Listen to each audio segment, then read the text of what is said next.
Hi అండి. అందరికీ శుభ శుక్రవారం. అలాగే వసంత పంచమి శుభాకాంక్షలు. శుక్రవారం అంటే మాకు పండుగ రోజు కంటే ఎక్కువ అండి.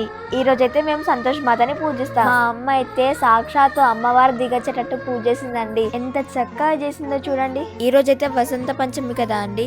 లక్ష్మీదేవికి ఇంకా సరస్వతి దేవికి పూజ చేస్తే చాలా మంచిదండి. మా అమ్మ అయితే పూజా మందిరంలో పూజ చేస్తుందండి. అలాగే మా నాన్న హాల్లో అమ్మవారి దగ్గర పూజ చేస్తున్నాడు. నేనైతే 2 చోట్ల దండం పెట్టుకొని స్కూల్కి వెళ్తాను. అలాగే అమ్మవారి అలంకరణ ఎలా ఉందో కామెంట్ చేయడం మాత్రం మర్చిపోకండి. మా అమ్మ అయితే ఈరోజు ఒక పొద్దు ఉంటదండి. టిఫిన్ చేయదు, అన్నం తినదు, నిలారం ఉంటది. చాలా మంది సంతోష్ మాత పూజ గురించి డౌట్స్ అడుగుతున్నారండి. మా అమ్మ అయితే next month first week Friday రోజు అయితే పూజ చేసుకుంటుందండి.